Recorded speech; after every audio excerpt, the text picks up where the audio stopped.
시편 1절에서부터 18절인데요. 교도하시겠습니다. 제가 먼저 1절을 읽겠습니다. 여호와여 어찌하여 멀리 서시며 어찌하여 한란대에 숨으시나이까.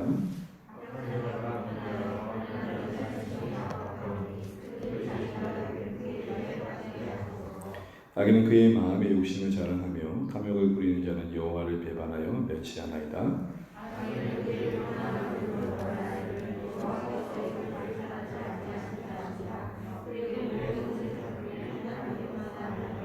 그의 길은 언제든지 견고하고 주의 심판은 높아서 그에게 미치지 못하오니 그는 그의 모든 대적들을 멸시하며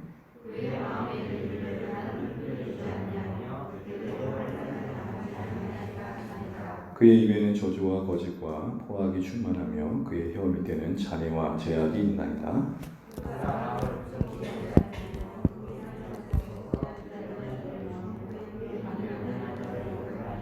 사자가 자기의 굴에 엎드린 같이 그가 은밀한 곳에 엎드려 가련한 자를 잡으려고 기다리며 자기 그물을 끌어당겨 가련한 자를 잡나이다.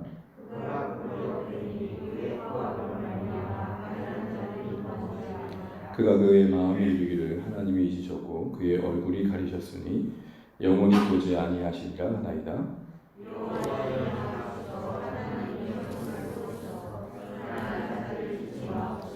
어찌하여 악인이 하나님을 멸시하여 그의 마음에 이르기를 주는 감찰하지 아니하리라 하나이까.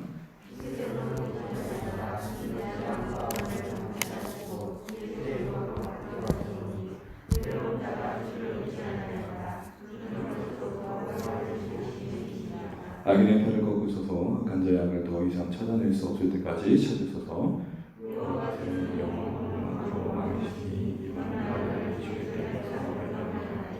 여호와여 주는 겸손한 자의 소원을 들으셨사오니 그들의 마음을 준비하시며 귀를 기울여 들으시고 고아와 학제에 관한 자를 위하여 심판하사 세상에 속한 자가 다시는 위협하지 못하게 하시리이다. 아멘. 네, 다시 한번 앞뒤 옆에 가드리겠습니다. 새해 복 많이 받으십시오. 제가 오늘 생각이 더우신 줄 알았어요, 목사님. 심상희 목사님 이발하고 나니까 와 무슨 청년. 잠시만 주목해 주십시오. 와 다른 사람인 줄 알았어요. 그래서 어디서 이발하셨습니까? 같은 동네니까요. 알려주세요. 괜찮은 것 같아요. 오늘 본문의 시편 말씀을 가지고 함께 나눈 뒤에 기도하겠습니다. 우리가 시편과 함께하는 수레의 여정이다라는 제목으로 벌써 어느새 시편까지 왔습니다.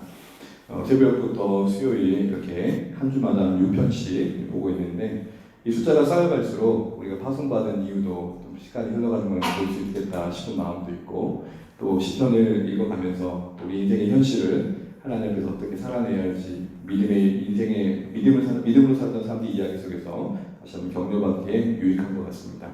우리가 아침에 시편 9편에 대한 내용을 살펴봤죠. 한마디로 말하면 다윗이 자신의 그 억울한 송사를 풀어주신 하나님의 심판자로서의 그 살아계심에 대해서 다시 한번 확신 있게 선포하면서 악인들을 향해서 다시 한번 하나님의 심판을 경고할 뿐만 아니라 그 심판이 임할 때까지 인내해야 하는 신자들에게 다시 한번 하나님을 의지하는 마음이 너희들 가운데 요새가 될 것이다.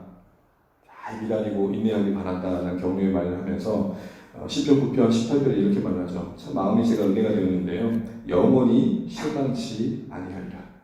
너희들이 지금 하나님의 공의가 당장에 눈앞에 나타나지 않는다 하여서 하나님이 살아계신가? 라는 의문을 던질 수 있겠지만 그런 순간순간마다 잊지 말아라. 여전히 하나님 함께 계시고 너희들의 그 실망에 끝이 있을 것이다. 이렇게 얘기하고 있는 것입니다. 그러면서 그 현장에 요구받고 있는 신자들의 자세는 무엇이었냐면 바로 주의 이름을 의지하는 거였습니다. 그러면서 잊지 말아야 될 것은 너희들의 그 부르짖음이 잊혀지지 않을 것을 기억해라 라고 말을 하죠. 12절에 이렇게 말했어요. 피 흘림을 신문하시니가 그들을 기억하시며 가난한 자의 부르짖음을 잊지 아니하시다. 우리는 기도하고 때로는 우리도 기도했나 라고 헷갈릴 때가 많고 또 간혹 그런 경우가 있죠. 아유 기도해 주셔서 고마워요. 기도 부탁받은 사람 그 기도를 기억하고 기도를 부탁했던 사람에게 이렇게 기도 부탁을 받았던 그 사람이 기도를 부탁했던 그 사람에게 아유 저번에 기도했는데 어떻게 괜찮으세요? 그러면 되려 내가 언제 그런 기도 부탁드렸죠? 할 때가 참 많은데 우리는 잘 믿고 살죠. 근데 여러분 이거 잠깐 한번 생각해보고 넘어가면 참 좋겠다 싶습니다.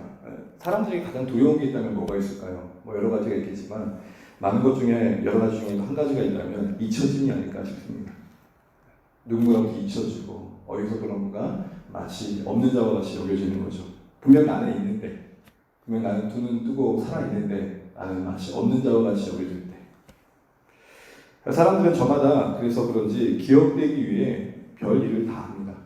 특별히 좀 돈이 있고 권세 있고 나름 독재자로 한 사람들은 자신을 남기기 위해서 별 흉상도 남기고 별것을 다 하죠. 그러니까 여러분 신자로서 우리가 이 땅에 살아가면서 세월과 함께 잊혀짐에 대해서 우리가 어떻게 대해야 될까? 오늘 본문의 말씀처럼 우리는 사람들에게서 잊혀질 수 있겠지만 하나님께는 잊혀지지 않고 기억된다는 사실 하나 붙들고 살아가야 한다는 것입니다. 그 하나님의 기억하심의 신실하심 안에서 우리 인생을 살아낼 수 있는 게 필요합니다. 때로는 키웠던 자녀들도 어느새 떠나면서 결혼하고 나면 하루 이틀 연락했던 이들이 가끔 명절 때는 한 번씩 연락하고 또 내 존재가 뭔가 하는 허망함이 들 때가 있습니다. 그럴 때마다 오늘 본문의 말씀처럼 잊지 않고 기억하고 계시는 하나님을 기억하시는 우리 모두 되시기를 축복합니다. 적극적인 면에서는 사람들의 시선 속에서 기억되기 위해 애쓰는 것들을 좀 내려놓을 줄도 알아야 됩니다. 되려 우리는 우리의 삶을 지워가면서 하나님께만 기억되시기를 소망하셔야 됩니다. 어쩌보면 정말로 신자로서의 경건에 합당한 모습은 되려 잊혀지기 위해 사는 신자들의 모습이 아닌가 싶습니다. 근데 이게 쉽지 않습니다. 잊혀지기 위해 우리에게 정말 필요한 건 뭘까요? 시편을 내내 보면서 기억되어집니다. 그런 고난에 던져진 상황 속에 공고하고 외롭고 처음에는 사람들이 웃자모라고 옆에서 기다려주는 것 같은데 그 시간이 길어질수록 홀로 남겨진 것 같은 시간들이 있으잖아요. 그래서 여러분 긴 병에 뭐가 없다고 그래요? 효자가 없다고 그러죠. 그게 우리가 사는 삶의 현실입니다. 그럼 여러분 이런 모든 고독을 이길 수 있는 비결이 뭘까요? 바로 하나님과의 깊은 친밀함입니다. 밤 깊도록 동상 안에 거니는 신자들의 주님 안에 누리는 그 친밀한 기쁨. 그것이 권세와 물욕과 명예로 인정받기 원하는 우리 인간의 본능의 욕구를 능히 상대화합니다. 저희 아내를 두고 한 얘기는 아닌데요. 제가 고3 때 저를 좋아해주는 한 아가씨가 있었습니다. 너무 행복했어요. 그때는 저희 아내를 만나기 전입니다. 근데요, 세상의 나를 어떻게 보냐는 게 중요하지 않아요. 네, 세상을 다 얻은 것 같은 흡족함. 니들이 나를 무시하고 멸시해도 상관없다. 나는 오직 그 한 여인에 의해 주목받고 있는 인생임을 감사하다. 그 친구가 수능 100일 전에 엽서 100장을 써가지고 저 수능 보는 전날 엽서 100장 이만큼 뭉치를 넣어줬어요. 뭐 그렇게 하는 겁니다. 예. 뭐 좀 몸값을 좀 올려보려고 그럼 뭐합니까? 예. 다 가보죠. 저희 아내도 뭐 인기가 많았다고 하니까 서로 몸값 올려가는 것이죠. 어쨌든 우리는 누군가에게서 잊혀지는 것을 이길 수 있는 실력이 없습니다. 그래서 여러분 고독을 이길 길은 하나님과의 깊은 친밀함입니다. 그래서 누가 이런 식으로 썼더라고요. 외롭지 않기 위해 더 외로워야 된다. 덜 외로우니까 진짜 외로워요. 깊은 고독 속에 나를 발견하고 절대적인 존재 앞에서 타자가 되어서 내 자신을 객관화하기 시작하면 외로움을 이기게 된다고 합니다. 제가 왜 이런 얘기를 합니까? 우리가 시편을 통해서 본 인생들을 보게 되면 어떻게 보면 모든 것에 둘러싸여 홀로 서 있는 듯한 외로움을 보게 됩니다. 그럼에도 불구하고 그 길을 잘 지나가죠. 꽃길만 걷는 모습이 아닙니다. 내내 지금 우리가 시편까지 왔지만 이제 11편, 12편 쭉 보면서 그들은 주어진 형편 속에서 누가 봤을 때는 형통함이 아니었어요. 그런데 여러분 10편, 150편에 서론이라고 할 수 있는 1편, 2편에서 오히려 그런 인생들이 뭐라고 말해요? 형통했다라고 말하죠. 그때 형통의 기능은 무엇이었습니까? 잘 되는 거였습니까? 아닙니다. 때를 따라 맺어야 할 열매를 맺는 거였습니다. 문제가 잘 풀리는 것보다 더 중요한 것은 문제 속에서 우리가 열매를 맺는 겁니다. 더 쉽게 말하면 그 문제를 지나가면서 내가 잘 자라가는 것입니다. 넘어진 만큼 걸을 줄 알아야 되는 것입니다. 제가 첫자녀 하준이를 키우면 늘 두려웠던 게 뭐냐면 얘가 걷는 게 조금 늦었어요. 얘가 걸을 수 있을까? 근데 걷는 아이의 특징이 뭔지 아십니까? 넘어지더라고요. 근데 누가 그래요? 넘어질 때 자꾸 붙잡아주려고 하지 마. 넘어진 만큼 걷는다. 그게 형통입니다. 우리가 여러 가지 시편에 처해진 상황과 비슷한 상황을 만날 수도 있고 이렇게도 힘든 상황을 지나고 나는 것을 보면서 다시 한번 우리는 형통의 개념을 생각해 보셔야 됩니다. 그게 무엇입니까? 그 시간들을 지나면서 그 철을 따라 지나가면서 우리 안에 열매 맺어진 것, 예수 성품이 심겨 하나님을 의지하는 마음이 그 겸손함이 자라가는 거죠. 그래서 여러분 지나가는 것보다 더 중요한 것은 자라는 것입니다. 그럼 돌아보셔야 됩니다. 저와 여러분들이 인생을 지나가면서 자라고 있는가? 자라는 식물의 특징이 뭡니까? 뿌리 내림이 있더라는 것이죠. 그러기 위해서 오늘 다윗의 이 시편에 던져진 상황에서의 모습 속에 우리가 어떤 문제를 지나가면서 자란다는 게 뭔가 생각해 보게 됩니다. 일단 오늘 시편은 표제가 특별하게 없지만 원문을 보게 되면 이 9편과 10편이 한 묶음으로 되어 있습니다. 그러니 이 시편도 다윗의 시다라고 보는 것이죠. 우리가 1절부터 쭉 들어가다 보면 다윗의 답답함을 느끼게 됩니다. 그의 답답함은 무엇이었습니까? 홀로 있는 듯한 상황, 바로 하나님의 침묵이었습니다.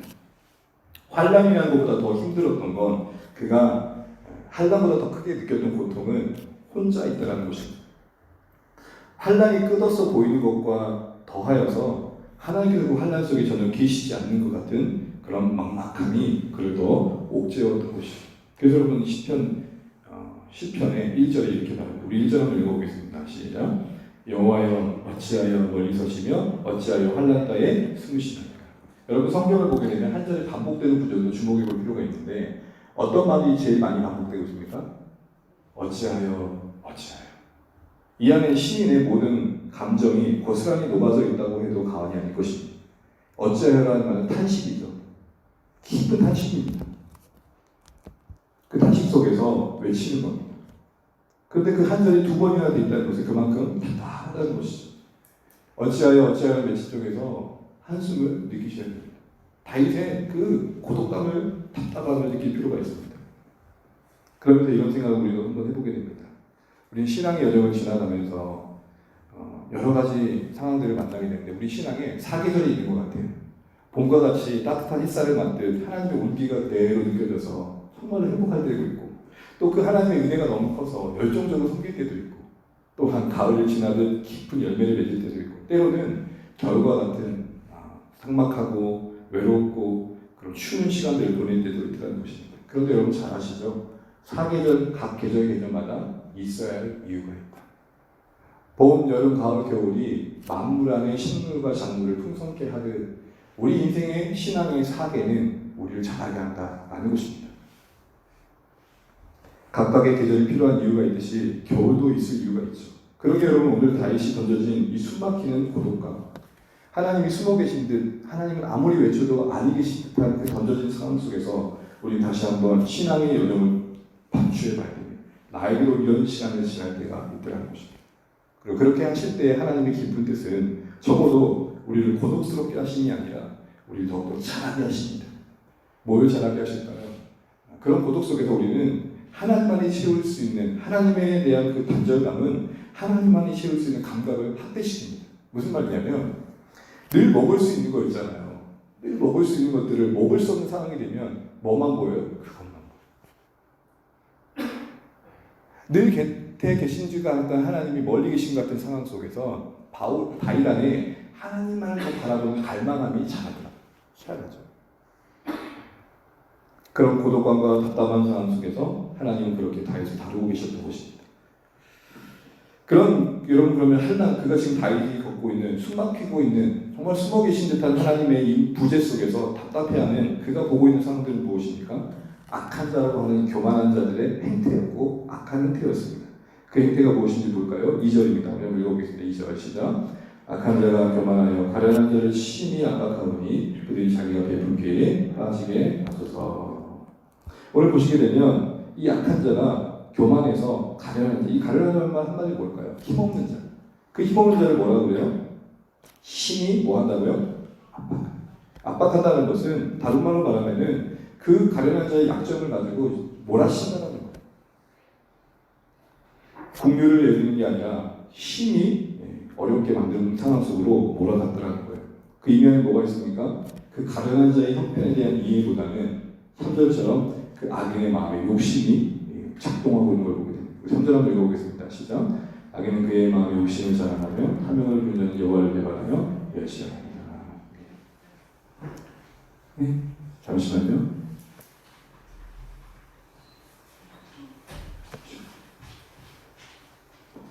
네.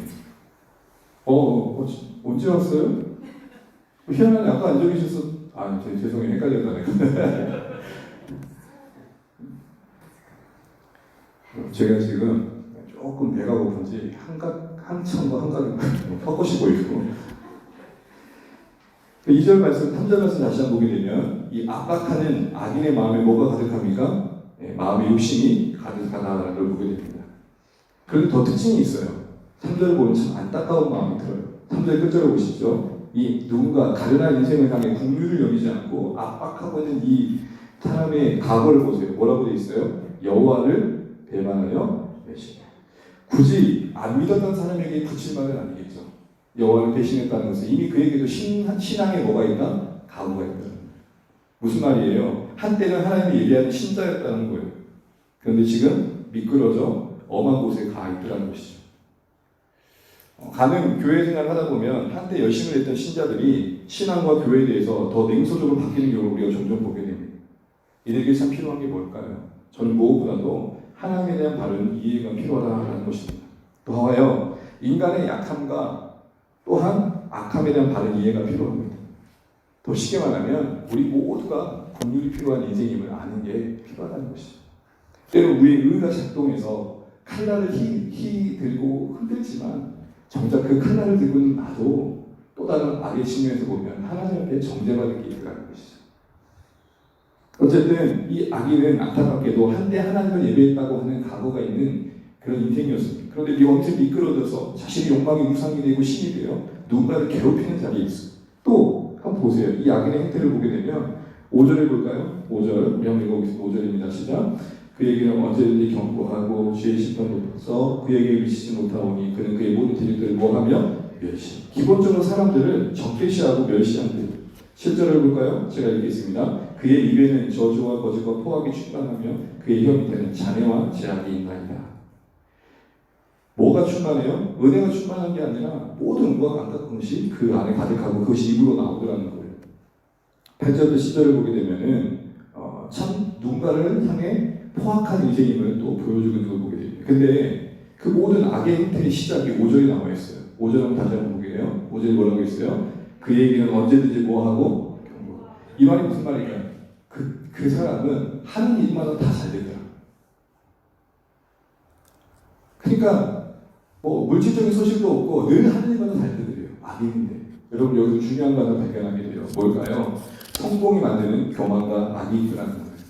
결국 이 사람의 악인의 행태 속에 이 사람이 이런 형편까지 갈 수 있었던 것은 성공이 있더라는 거예요. 그럼 여러분 우리 다시 한번 생각해 봐야 됩니다. 신자로서 단지 잘 되기만을 바라는 기도를 드리는 게 정당하겠는가는 것입니다. 물론 잘 돼야 됩니다.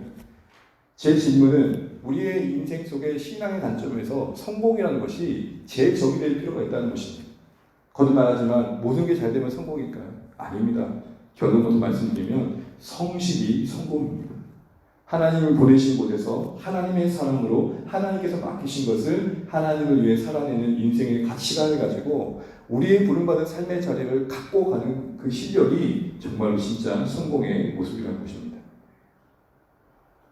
또한 이 사람이 이런 악의 행태를 가질 수 있던 이면에는 그의 성공도 있었지만 내면적으로는 하나님에 대한 그릇된 이해가 있는 걸 보게 됩니다. 여러분 오늘 10편에서 반복되고 있는 표현이 있습니다. 제가 한번 읽어볼 테니까 좀 따라와 주세요. 4절을 보시죠. 4절에 그의 교만한 얼굴 뭐하기를 말하기를. 6절에 그의 마음에 이르기를. 그리고 11절에 그가 그의 마음에 뭐하기를 이르기를. 13절에 어찌하여 하나님 악을 멸시하며 그의 마음에 이르기를. 그 스스로 이르는 말들의 공통점은 뭐죠? 하나님이 어디 있노? 그러니까 내내 이 사람을 주장하고 있는 그 이면의 신념은 뭐냐면 내가 어떤 짓을 해도 하나님은 나에게 손을 댈 수 없어. 하나님은 안 계셔. 하나님의 존재를 부정하는 자세에 처해 있는 것을 보게 됩니다. 여러분 여기서 중요한 거 한 가지 알게 돼요.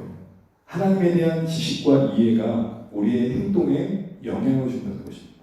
그 사람이 신앙생활을 하는 행동들은 결국 그가 하나님을 어떻게 이해하고 있냐의 결과물이라는 것이죠. 오늘 이 아기를 보면서 뭐 이런 인생이 있노?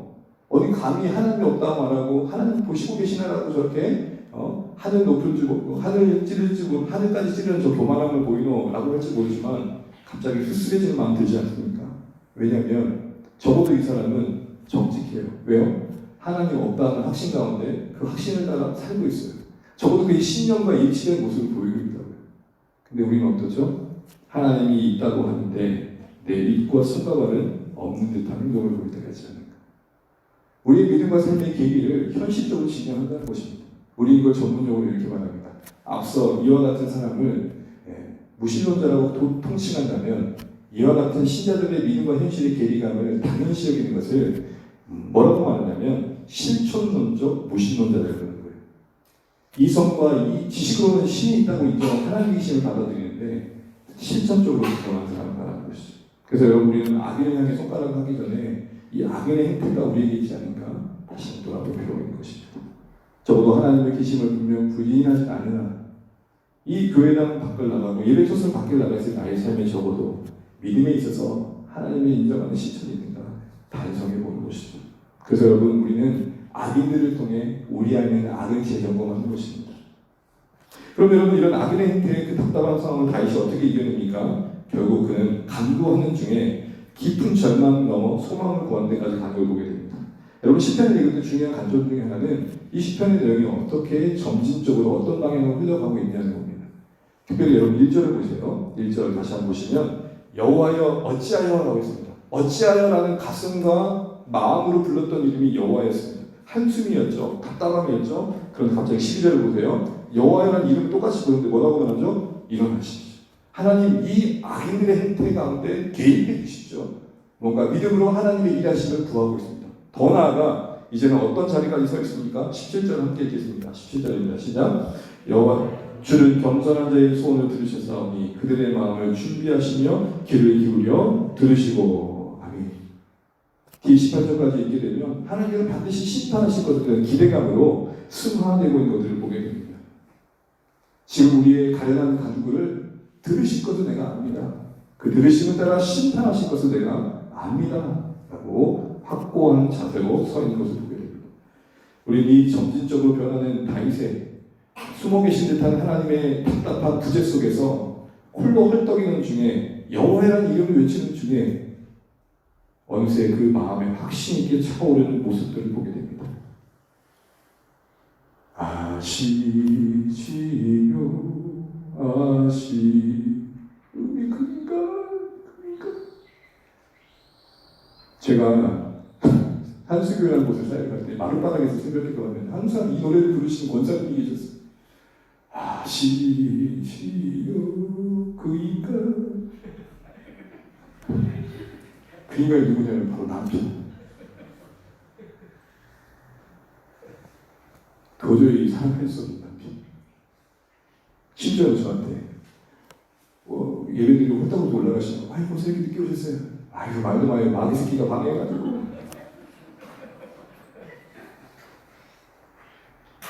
사랑하는 성도 여러분, 탄식 그 한숨의 여호와라는 이름이 점점 불러질수록 하나님의 그 가슴을 치르고 다윗을 일어서게 하고 다시 한번 그 답답한 현실 속에 하나님의 임재를 가득 채우고 나니까 숨어 계신 분한 하나님은 어디 간 데 없고 그 곁에 계신 하나님이 그를 꽉 붙잡고 그 답답한 현실을 향해 선포합니다. 하나님 기입해 주십시오. 다 믿습니다.